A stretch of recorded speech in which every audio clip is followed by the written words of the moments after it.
Comment je suis devenu à la pierre, c'est un grand mystère. Peut-être parce que je me suis cogné contre une pierre une fois, dans la cour de mon école, qui était un hôtel du XVe siècle.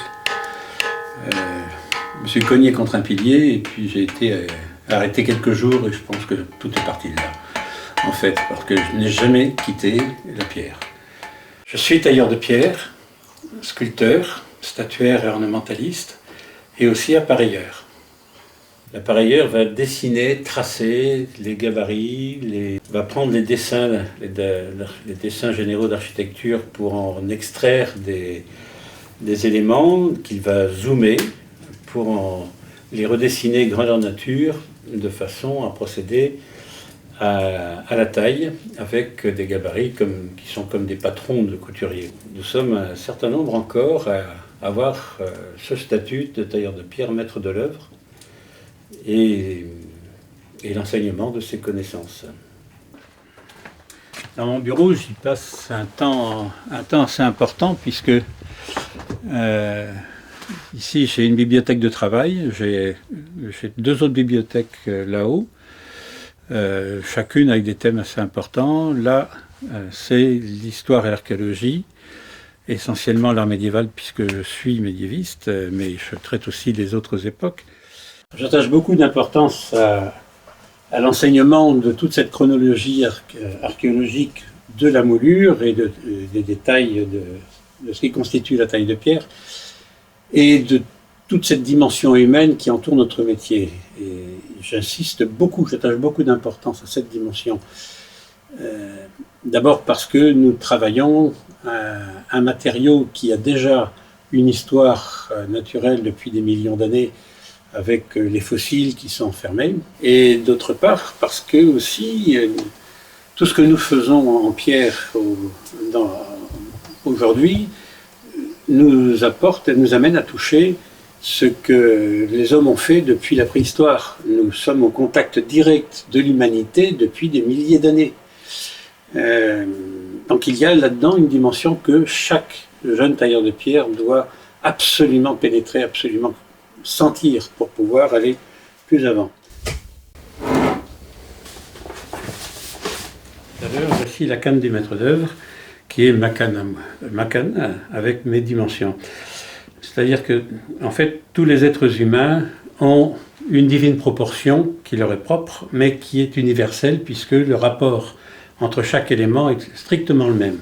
C'est-à-dire que le nombre d'or, c'est 1,618, et le rapport de proportion de la divine proportion du corps humain, c'est 1,618. Alors, 1,618 n'est pas tout à fait, évidemment, 1,5. Mais on va dire 1,5, en gros, pour simplifier l'explication, lorsqu'on prend la largeur du pouce, ici, par 1 fois 1,5, on va retrouver la moitié du pouce multiplié par 2, la longueur du pouce. Et la longueur du pouce, multiplié par 1,618, va donner la paume. Par 1,618, la palme. Par 1,618, l'empan. Par 1,618, l'empan ici, là, voilà, le pied. Et le pied par 1,618 donne la coudée. La coudée, c'est l'unité de mesure que l'on va retrouver dans le monde entier, que ce soit en Afrique ou en Égypte ou sur nos cathédrales. Et la coudée va avoir différentes dimensions, mais peu importe les dimensions, qu'elles soient égyptiennes, romaines ou autres, ce qui est important, c'est que lorsqu'un homme prend sa propre coudée comme dimension, il rentre dans cette universalité d'un 618. Et ce qui est amusant, c'est que cette harmonie universelle, elle va encore beaucoup plus loin. La longueur du majeur par 2 vous donne la longueur de la main. La longueur de la main, c'est aussi la longueur de l'empan. La longueur de l'empan, c'est le bras, l'avant-bras, la moitié du corps, l'implantation de la poitrine, la hauteur de la poitrine et la tête, la hauteur et la largeur de la tête. La longueur du nez donne la hauteur du front, la hauteur du menton, l'écartement des yeux, la longueur des yeux à l'oreille, la hauteur de l'oreille, et ainsi de suite pour tout le corps humain. Ce qui fait que quel que soit le type de mesure auquel répond la coudée, toutes les dimensions issues de cette coudée sont universelles. Alors, le choix de la pierre idéale pour ce genre de travail se fait en carrière. Je vais dans les carrières, je choisis les blocs le plus souvent possible, autant que je peux, et l'élément le plus important en dehors de la finesse du grain, c'est le son.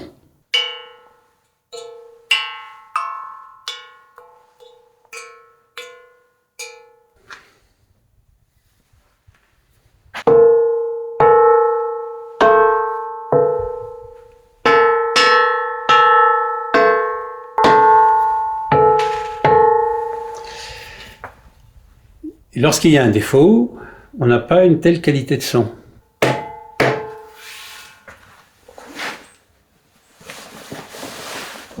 Alors, pour faire cette statue, j'ai commencé par faire une maquette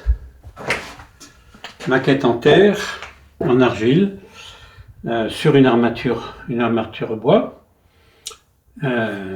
que j'ai proportionné par rapport à un croquis que j'ai fait. En complément du travail de repère de points, je fais aussi des croquis de détail à l'échelle pour la statue, qui me permettra, notamment sur les entrelacs, d'avoir les points précis, et puis sur la tresse, d'avoir le point de réduction.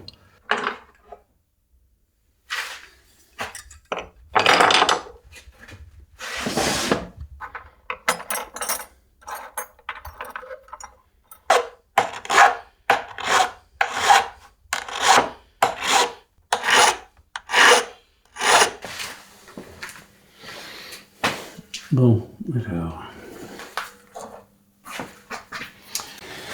alors cette œuvre-ci, elle est un peu spéciale. C'est une commande que ma femme et moi, nous sommes fait il y a presque 20 ans. Ma femme était très malade et puis c'est sa stèle funéraire, puisque elle a été incinérée et il est important que la famille et les enfants surtout aient une trace visible. Ça, c'est une chose que j'ai appris au fur et à mesure de l'évolution du temps. Et puis nous avions envie de cette pièce que nous avons dessinée ensemble, tous les deux. Elle est en pierre de Lavoux. La pierre de Lavoux, c'est une pierre qui vient de la région de Chauvigny.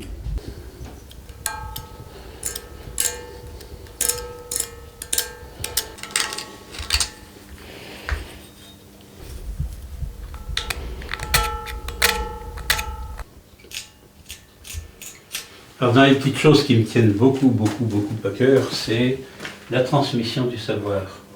Nous avons accumulé des connaissances qui remontent jusqu'à Salomon, au moins pour une bonne partie. Imaginez qu'au XXIe siècle, on puisse voir disparaître une grande partie de ces connaissances, c'est assez insupportable, je l'avoue.